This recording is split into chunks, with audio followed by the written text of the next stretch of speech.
Are there some breakout candidates on the offensive side of the football in 2023? Taking a look at the best and the worst defenses in the NFL, which one of those might be climbing in the opposite direction in the upcoming season on today's Peacock and Williamson. NFL analyst Brian Peacock and former NFL scout Matt Williamson bring you expert NFL analysis every day in less than 30 minutes. Get an inside look into the NFL on the field and in the front office. With elite breakdowns, next-level analysis, and in-depth information only for the real NFL fans. This is Peacock and Williamson, and it starts now.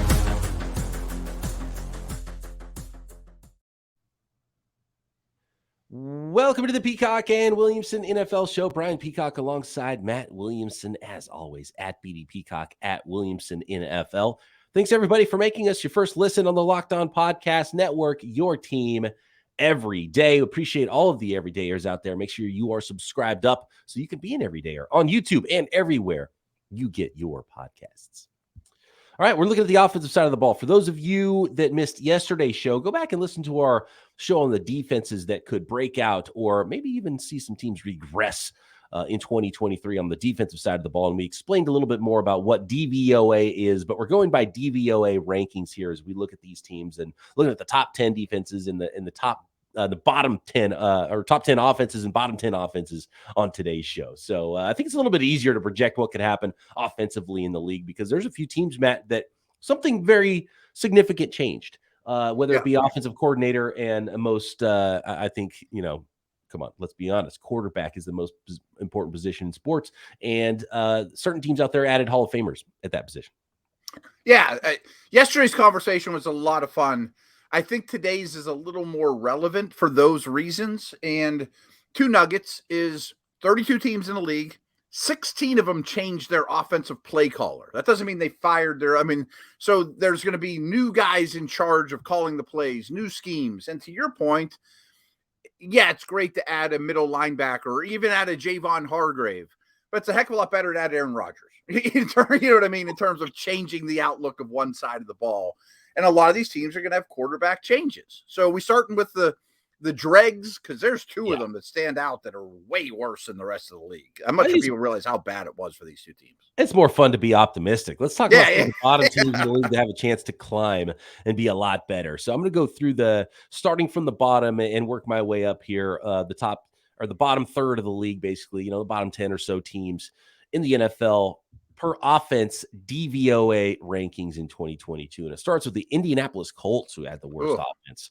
And man, the bottom two are just so far out in front of everybody else. It was the Colts 32 and the Houston Texans 31, which were just unbelievably bad compared to everybody else. And for those of you who don't know what DVOA is, again, yesterday's show, we explained it a little bit more, but it's a percentage ranking. So the Indianapolis Colts were 31.7% worse than average last year. Average side of the ball. And when you go to the top and you look at the Kansas City Chiefs, who had the best offense in the league, they were 25% better than average. So, we're talking about, over 50% difference between the worst and the best offenses in the league. And, obviously there's new quarterback in town, new offensive coordinator in town for the Indianapolis Colts. Rightfully so. Same for the Houston Texans. So Houston Texans 27.5% worse than average last year, according to DVOA. So those two teams far and away the worst on offense in the NFL in 2022. Then it was the Arizona Cardinals, the Denver Broncos, Washington Commanders, Carolina Panthers, New York Jets, Chicago Bears, New England Patriots, Los Angeles Rams, and New Orleans Saints. So I think there's a lot of teams here that stand out that certainly could take a jump in the right direction. And again, Aaron Rodgers with the Jets is a perfect example. I mean, it would be a catastrophic season if the Jets are 26th in offensive DVOA again after investing in an all-time great. Yes. So I mentioned this yesterday. I did look at health, and I think it's very prominent on this side of the ball as well. So not only were the Colts last, but they were extremely healthy on offense. Like they had pretty much all their dudes for most of the year. That's pretty concerning. Carolina did as well. But both those teams also drafted a quarterback in the top 4. So there's sweeping changes as well as coaching changes. teams that were hit really hard by injuries last year on offense that are at the bottom. Denver got crushed. Arizona, the Jets, the Rams got crushed. I mean, no Cup, no Stafford. So I think you look at the Rams and Denver immediately and say they should be better. I mean, I don't think Russell Wilson's the player he was for much of last season. I don't think he's a great player, but bringing in Peyton, some offensive linemen, running the football, better injury luck. I think Denver's offense at least approaches average. You have to believe that Sean Payton can do something, or maybe, I mean, to be honest with you, maybe Pete Carroll is just like an offensive genius that we didn't realize all this time, and a lot of what Russell Wilson did was because of, what Geno Smith was able to do last year as well. But you got to believe there's going to be something better on offense, just with Sean Payton coming to town for the Denver Broncos. I 100% agree. And the Rams are a lot more fragile, in that can Stafford play 17 games? They don't have the depth, blah, blah, blah. Who's the backup there? I am sort of optimistic about the Rams offense being average-ish, at least for the first 10 games or so, but the defense being terrible in LA. Yeah, I think the offensive line has a chance to be just a little bit better. Not great, but just a little bit better. They had so many injuries last year, including the two most important players on the offense, which was Cooper Kupp and Matthew Stafford. So if they both play at least most of the games this year, they're a well-coached football team under McVay. I don't see how the Rams couldn't be better on the offensive side of the ball. Okay. Yeah, I agree. Again, a lot of these teams look like they should be better. I mean, we just talked about the Rams. The Jets are obvious. We just talked about the Broncos. Having an offensive coordinator in New England should sure help. I was going to bring up New England. Right. I wonder if maybe New England's even that sleeper team, and both of us have crushed Bill Belichick's, team building strategy in recent years, and the way the roster is, and of course the decision to do whatever they were doing at offensive coordinator last year. But you bring in Bill O'Brien again now, and Mac Jones starts to look a lot more like he did his rookie year. Right. And they were third DVOA on defense last year. We talked about them yesterday. It's like, they were still pretty good, because guess what? Bill Belichick can coach himself. Bill Belichick, the GM, is making it harder on Bill Belichick, the coach, but he can still coach the defense. So if New England just does New England-y things on the defensive side of the ball, and they're a lot better on offense, the Patriots are kind of a sleeper team this year.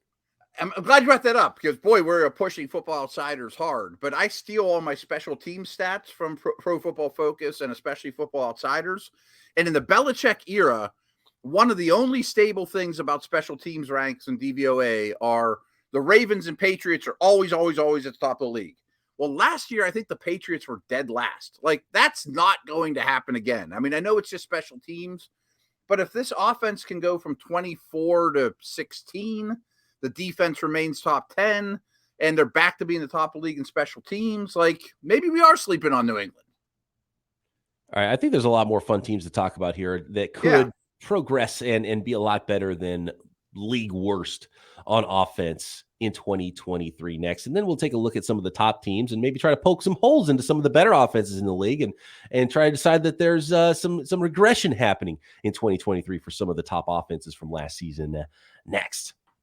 Today's episode of Peacock and Williamson is brought to you by FanDuel, America's #1 sports book.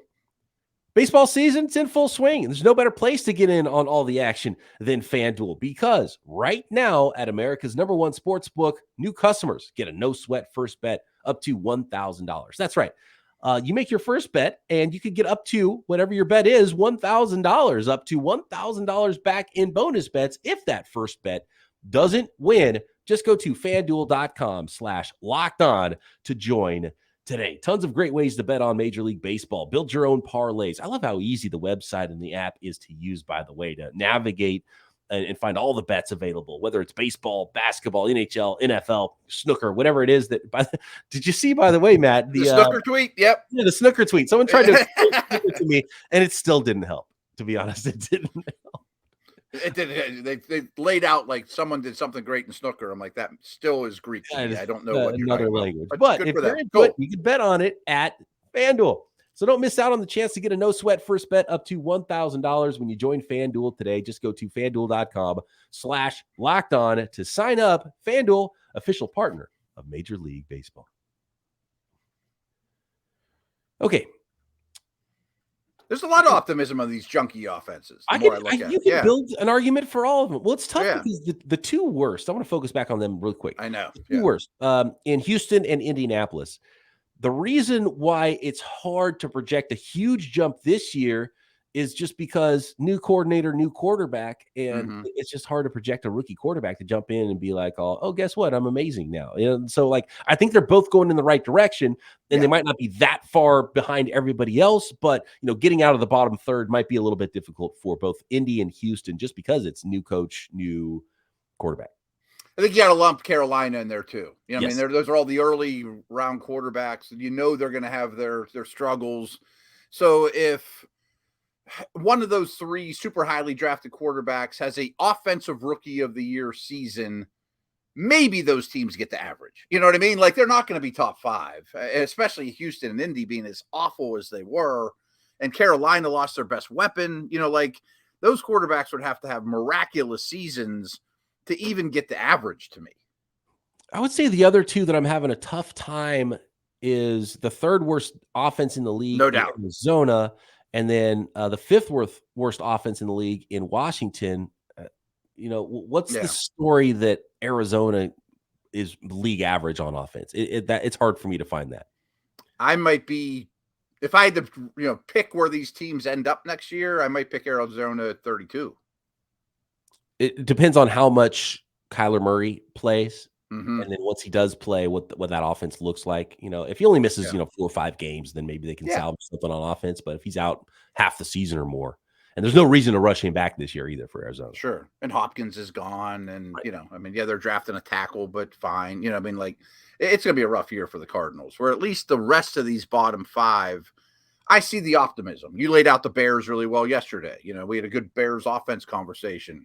I don't think they'll be in the bottom 7 or 8 worst offenses next year. Well, what's surprising is I already thought they were going to be a little bit lower down the list from last year. So it shows that how much because in the first half of the year, they probably were closer to 30 than what were they at 25.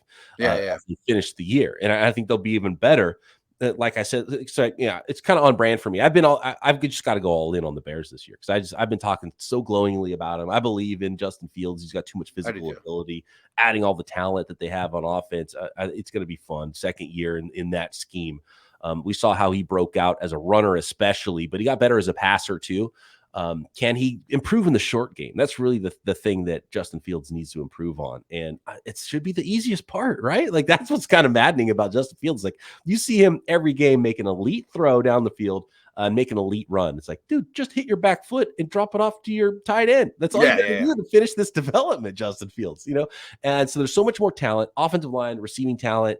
I got to believe that the Bears are an easy one for me here. And they were only at 25. I thought they're going to be closer to 30. So maybe less work to do than a lot of people think just because of how bad it started for the Bears there. Give me Chicago Bears as a team that's going to be closer to average this season on offense. And who knows, maybe Justin Fields takes that step and they're even in the top third. And with that, we know they're going to run the ball well, and maybe even better than they did last year, whether it's Fields, Herbert, Darnell Wright at right tackle. They're going to run the ball well. And to me, that gives them a pretty high floor. If they could at least run the football, and now they're throwing to DJ Moore and Mooney's back and Claypool has to be better. And I'm a Fields believer. I'd be shocked if they're not league average. One team I want to throw out that's not in the bottom 10 that I think will be next year, though, is Tennessee. They're at 21. I have a hard time thinking they're going to maintain even that level. A full year of Tannehill maybe is the argument. But they're to me, and while you were gone, Matt, I had Tyler Rowland of on Titans on the podcast, and both of us, and I wasn't sure how he was going to feel about the Titans, and I was surprised that he felt the same way I was. I feel like they're on the fence and they should be completely rebuilding. And I do too. They're kind of delaying the inevitable in Tennessee with a rebuild that's going to end up happening mid-season when they trade away Derrick Henry and and go with Will Levis probably, or Malik Willis or something again, which is kind of how it ended last year. And it was weird, and that's the direction I think. And I don't like the offensive line in Tennessee, so it's hard for me to project them getting a lot better. And probably I would project them to get worse. New Orleans, though, is a team that with just adding Derek Carr, they should be better. I don't know how much better, if it's going to be, importantly better on offense. That's the question I have with New Orleans. Yep. But of these bottom teams, I do think there is at least optimism, or first-round quarterback, of course, new play callers. But the quarterback in Indy, Houston, and Carolina, all three are not going to hit this year, We kind of glossed over the New York Jets, and they're the easy one on here. Easy, right. They were 26th in DVOA on offense last year. Abysmal quarterback play. They have so much talent, running back, receiver, tight end. They've added more now. Offensive line should be better than it was last year. If the Jets aren't better on offense with Aaron Rodgers, then something really, really strange happened. How much better, though? Like, what do you think this Jets, could we be talking about the Jets as a top 5 offense next year? Conceivable. Oh, by the way, Breece Hall returns, and Garrett Wilson in his second season, and all Rodgers' buddies catching the football now. And the thing that worries me is two things. Is the O-line is still a little shaky. It could be a bottom 6 or 7 O-line with one Vera Tucker injury. You know what I mean? And then all of a sudden, that correlates to something I hate to say, but I saw from Rodgers last year is he was pretty content just getting the ball out of his hands and not taking hits, like late career Ben and some of these guys that are all-time greats that aren't real thrilled about getting hit anymore. And if the O-line, if he loses faith in the O-line by week 3 or 4, and he's just getting the ball out of his hands in 2.1 seconds, they could be easy to play against. But they absolutely could be top 5. The line is important. Health there is important. You got the aging veteran in Dwayne Brown at left tackle. Mekhi Becton, quote unquote, best shape. Have you seen the photos of Mekhi Becton, by the way? Yeah, he looks great. Everybody's in the best shape of their career, but they should be. But he's good. That's a good step. Human being. It's significant. So which makes, because everyone's in the best shape, right? But you see a photo and it's like, oh, that's not the same guy. He's probably 40 pounds lighter than when he was. That's awesome. Yeah. But can he stay healthy? Maybe less weight on that body, but the work is being put in, which I like, and then you got the rookie Joe Tittman there to go with Connor McGovern, who they re-signed before the draft. Laken Tomlinson's rock solid at left guard. So you could look at it and say, oh man, they're going to be way better on the offensive line. And then you could look at it and say, man, that is teetering on being still a bad offensive line if some things don't go right. So I agree with you. And when you have an old quarterback, when you have a 40-year-old quarterback, you want to protect them. And so, as the offensive line goes, is probably the sliding scale for how good that Jets offense is going to be this year. Yeah, but it probably will be better than 26, no matter what. Yes. They had the worst quarterback play in the league last year. Definitely bottom 3 or 4. Yeah. And it's not going to be the worst quarterback play in the league this year. Was it Winston was Winston the quarterback the year before Brady showed up in Tampa? Yes, which people don't talk about enough is Brady was so smart to handpick that team because they were loaded. But that was the year Winston threw 30 interceptions or whatever it was. He was the Jose Canseco 30-30 guy or whatever, and just come in and don't throw 30 interceptions. And that's not the only reason he won the Super Bowl, but that's what Brady saw was this team stacked. I'll throw 8 interceptions, not 30, and we'll be in it. And what's crazy is the Jets might have a bigger jump in quarterback play from how bad their quarterback play was to Aaron Rodgers as Tampa did from Winston to Brady, because at least Winston threw some touchdowns. He made plays. Yeah, right. Yeah. So good point. That's a really good. It could be the exact same situation. They may ride off in the sunset, win the Super Bowl. Good. If it's at least even, or even the Jets are getting better. I'm trying to think of what is the season? What is the team that had the best jump in quarterback play from adding a guy from one year to the next? I'm sure there's obvious examples all across the league, and Brady one is probably a good one, even though, like you said, Winston did a lot of bad, but he also did some good. Because generally, top quarterbacks don't change teams. Once you have the best quarterback, once you have a great quarterback, you don't let them go. They don't leave. Mm-hmm. So that's why it's rare that it happens like that. And we saw what it was like in Tampa. We'll see if it's that way for the New York Jets. Thinking Joe Montana when he got traded to Kansas City in 1991, whatever year that was. Yeah, some of those could make sense. Or certainly a rookie of the year type, terrible first overall pick type of guy, and you bring in somebody good. Peyton Manning all of a sudden becomes good, just being the same guy, but gets better, but going quarterback from one year to the next, improving. It's rare that it's this big of a jump that the Jets could see in 2023. So I know we got to talk about the top guys, but that brings me to Indy a little bit.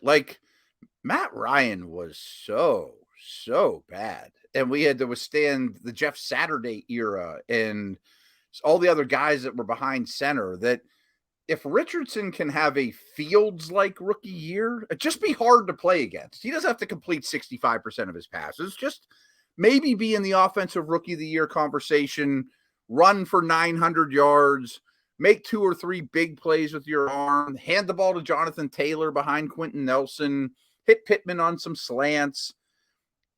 They shouldn't be a minus 31.7 DVOA if those things happen. You know what I mean? It's sort of the opposite because Matt Ryan is going to get Hall of Fame votes. I don't think he's a Hall of Fame quarterback, and but he was horrible last year. Yeah, but he was so bad that a rookie quarterback is going to come in and be better than Matt Ryan. But I expect it on a per play basis. I bet he is. DVOA wise, I bet he is. And I do love Shane Steichen as the coach there for that. Mm-hmm.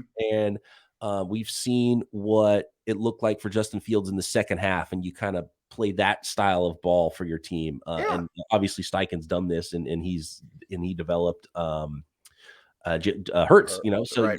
He's been through this and he knows how to operate. So if you can be that level of, we're going to be run heavy and he's not going to be a complete disaster throwing the football, then you've got to expect it's going to get a little better. Yeah, he doesn't have to develop. What we're talking about is Richardson going to be a successful quarterback project. Is he worth the pick? He's just going to be hard to play against this year. That much I know, like Fields last year.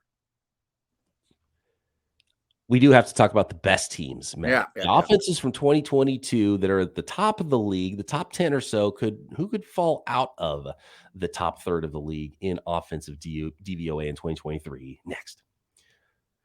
Thanks once again, everybody, for making Peacock and Williamson your first listen every day here on the Locked On Podcast Network. Make sure you are subscribed up on the new Peacock and Williamson YouTube and everywhere you get your podcast. Make sure you hit that notification bell so you know when a new podcast arrives and when we go live. Hit us up at BD Peacock, at Williamson NFL on Twitter to get involved in the next mailbag this week. And make sure you check out what the rest of the network has to offer. Your team is covered right here, and shows like Matt Williamson doing Locked On Dynasty Football daily, Locked On Podcast Network. So here are the top 10 offenses in DVOA from last year. Again, these are versus average. The Kansas City Chiefs were the number one offense in the league last year. Even without Tyreek Hill, they were 25% better than average on offense, were the Kansas City Chiefs last year, according to Football Outsiders DVOA. Number 2, the Buffalo Bills. Number 3, the Philadelphia Eagles. 4 was the Cincinnati Bengals. The Detroit Lions were 5. San Francisco 49ers 6. Miami Dolphins 7. Cleveland Browns 8. Jacksonville Jaguars 9. New York Giants 10. And then it was the Green Bay Packers and Baltimore Ravens that were 11 and 12 in offensive DVOA in 2022. I'm going to go ahead and say that as long as Andy Reid and Patrick Mahomes don't, aren't in a plane crash or something, that the Kansas City Chiefs are not going to fall out of the top third in the NFL. However, this further emphasizes your point. Last year, we would have said, well, they they traded Tyreek Hill. Maybe they're going to be 8th or 9th. Well, they were first. They were first. Not only did they not get worse, they were the best team in the league last year on offense. By 6.2%. It wasn't even close. I'll throw this out there, though. Would it be more difficult for the Chiefs to overcome no Tyreek Hill or no Travis Kelce? So could that be the thing that really ends up hurting the offense if, say, Kelce ages out or gets hurt or whatever? It could. I think their offensive or their philosophy in the front office and ownership is, if we protect Pat and always have a good line for him and at least one plus receiver, we're going to have a really good offense. So right now, I think they only have one plus receiver. Kelce taking a step back could make them the 10th best offense. I definitely believe that. I mean, I love the strategy. Perfect. It's chef's kiss. Well done. Brett Veach, obviously he was a big part of bringing in Patrick Mahomes in the first place. And you got Andy Reid there running the show. You're in such a great spot. Draft and develop some wide receivers. Maybe you can find the next Tyreek Hill for your offense, right? You got Sky Moore and Rashee Rice, the rookie second rounder this year. Kadarius Toney can do some things in different roles. Marquez Valdez-Scantling. Keep bringing in guys and developing those receivers and stay somewhat cheap at the position. And, make sure your offensive line is good for Patrick Mahomes, and love it. I love what they're doing there. Yep. So you scan through the top 10. I like to do my injury little nuggets here. Not surprisingly, many of these top 10s were also very healthy. The Bills, the Eagles, the Jags, Kansas City, Cincinnati, all those are top 10 teams and near the top of the league in terms of staying healthy. So they go hand in hand. And as many quarterbacks as we saw the league go through last year, those teams didn't have to deal with it. And they were some of the best quarterbacks in the league. And we saw them basically start to finish. Huge. Two other little nuggets. The Packers shocked me that they were 11th here. They were very healthy, but there's going to be a quarterback change. The Steelers were the healthiest offense anyone's ever seen, by the way. They were middle of the pack in terms of this, but just a side note for you Steeler folks, your offense is not going to stay nearly as healthy as it did last year. They had 0 O-line injuries. Weird.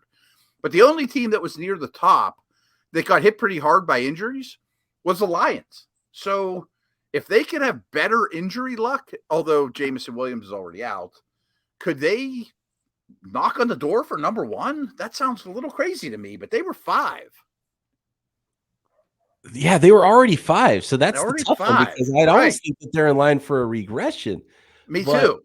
I mean, because here's so we'll do this. So are the number 5 offense Detroit Lions going to get better than the Joe Burrow, Jalen Hurts, right, Josh Allen, Patrick Mahomes offenses that are ahead of them? You can't say that. They were going to be my number 1 regression candidate, although I adore their offensive coordinator, and they have a line and a running game, and guys like Jahmyr Gibbs could compete for Offensive Rookie of the Year. Who knows? But they still have Jared Goff, and to me, they're DeAndre Hopkins away. Like their receivers are St. Brown and nothing else right now. And maybe in the second half of the year when they're basically going through the same thing they went through last year for different reasons with Jameson Williams. So we'll see what that ends up looking like. But the Lions are a really tough one. I just think they're a volatile team. And they could be the 1 seed in the NFC. They could not make the playoffs. And I don't think either one would surprise me. Such a boy, we've been referencing Football Outsiders a lot here as we stare at their DVOA, but the plexiglass principle really might apply to the Lions. The teams that take a huge step forward almost always take a little step back. Like if you said you could have the Lions or the field in the NFC North to win the division, I think I'd take the field. I just think people are a little too excited about the Lions. I can't wait for the North. It's going to be so much fun. Green Bay, you mentioned, they were 11th in DVOA and they lost a Hall of Fame quarterback. They got a lot of young talent on the team. Could some things get not? I mean, it's hard to say they're going to get better losing Aaron Rodgers, but could some things get better because you have to operate so quarterback centric that maybe some things change in a good way? And as long as Jordan Love isn't a disaster, maybe they're okay. Yeah, they're super young, man. I actually sent a tweet out while I was driving home saying 7.5 win total for the Packers seems really low to me. And I might even pick them to win the division. Some new coaches, new quarterback, but, especially on defense, new coaches. But there's a lot of good young talent. They're a remarkably young football team. If they can hover around 11th in offensive DVOA, I don't know if they can, minus Rodgers, but if they could be average, that's going to be a pretty good team in a bad division.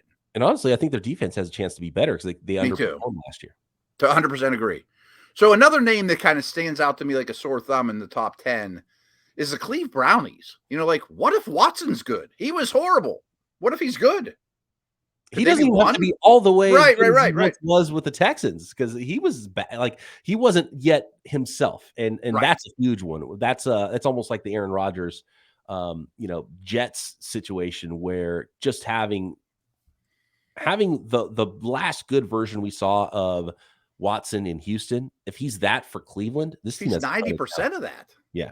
I mean, they could go to 2 or 1, they're going to run the ball. They have receivers now. I mean, Browns are a little frightening. I mean, we talked about them on defense. Like, they were maybe the most obvious candidate to get out of the bottom third on defense. They're already in the top third on offense with bad quarterback play. With all respect to Brissett, Brissett did play well, but I would expect the quarterback play to be better this year than last year. Certainly Watson's play. I've got one of these top 10 teams that I 100% would put money on a regression. Okay. And that is the New York Giants. Yes, they're my one I have listed here too. Because if take Saquon Barkley out of it, and I love what Brian Daboll did, I just don't believe in Daniel Jones. He's not going to carry that offense. And if you need a running back to be healthy for a full season to have success, then I'm going to bet against you. And that's the simplest way I can put it for the New York Giants. Yep. I respect Daboll to no end. And, there's a couple guys on here, your Niners, the Dolphins, where you put extreme faith in the offensive mind. And maybe the Giants are in that league. Maybe. They also added some pass catchers. They had terrible receivers last year. And I think Michael Schmitz will be a good center. Their centers were terrible. But you can't tell me that's going to be a top 10 offense again. I'm sorry. Ahead of teams like Dallas or, that aren't even on the list, or, the Chargers or Vikings. I have a hard time buying Giant stock at 10 there, Jacksonville Jaguars, it's hard for me to project them being worse on paper than they were last year. And I think they could get a lot better in some ways. But you said it with the 49ers and the Dolphins. They were 6-7 in DVOA. And both of them, it's, who's the quarterback going to be? Is Tua going to be healthy for 17 games next year? But there's a lot. How many, real quick, the Niners and Dolphins were 6-7. How many starting quarterbacks did those two teams have collectively? 6? Well, the Niners had 4, counting so 7, I think. Counting the playoffs. Yeah. So they went through 7 quarterbacks. They played 4 quarterbacks. They only had 3 starters. Okay, so maybe it doesn't matter who started, but I mean, saw the field. What's his face? The 7th round pick for Miami saw the field. Bridgewater, Tua. So 7 quarterbacks played for those two teams, and they ended up 6-7. That's kind of 8 remarkable. If you count Christian McCaffrey taking snaps at quarterback. I'm not counting that. But yeah. So here's another one. Crazy, a full season of Christian McCaffrey in that offense. Good point. Does Brock Purdy play a full season like he played at the end of last season? I have pointed out some absurd efficiency numbers. Like Brock Purdy was the best quarterback in the NFL at the end of last year statistically. Right. And that's going to even so. What the crazy thing is, Brock Purdy was still a rookie and made some mistakes. He could get better, and still the numbers won't look as good. So I think there's a chance for some regression for the 49ers just because Brock Purdy, even though I believe he's a Kirk Cousins level quarterback for Kyle Shanahan, which will be fine, which means the Niners are going to be, a Super Bowl contender if he plays that well. And if it's not him, then Trey Lance. And I think Trey Lance could do a lot of big things. So even though the quarterback position is weird for the 49ers, I think they'll get good enough quarterback play that won't be a problem for them. But will they be top 5-6 offense in the league? That could regress. Could. I mean, there are line scares. McCaffrey could get hurt. And then when McCaffrey came in, the thing that doesn't get talked about is Debo got the ball a lot less. So they didn't gain like McCaffrey plus Debo. And maybe that would set the offense even more on fire this offseason if they have that. But they kind of traded one for the other. And the pie is still only so big in some of these towns. You know what I mean? Like maybe the pie grew by 2%, but you added a huge slice of cherry pie and McCaffrey there. So everyone else had to take a little away, And again, it's going to be a McCaffrey-centric offense, but like the Saquon Barkley conversation, McCaffrey played 20 games last year. I'm not going to bet on him being healthy for 20 games. Yeah. Although we both agree the Niners could withstand a McCaffrey injury much more than the Giants could withstand a Barkley injury. Absolutely. Yeah. Interesting. Yep. All right. So those are the best and worst offenses in the league and the ones we think will get better or worse. Let us know what you think at BD Peacock, at Williamson. Last thing, BP, is I do think it's funny is if we did this exact show 1 year ago, I bet the top of our list for teams that would go backwards would be the Chiefs. Because they traded Tyreek, and they're number one by far. I mean, it's... And they were still one. Yeah, still one. Pretty awesome. Nothing... All right. There's nothing your franchise can use more than the quarterback combination. If you have that, you're going to be good. You're going to be good. And figure out the rest. Very fun. These 2 episodes have been a blast. Absolutely. Get involved in the mailbag at BD Peacock, at Williamson NFL. Subscribe up on YouTube and everywhere you get your podcasts. Matt and I back tomorrow right here, Peacock and Williamson.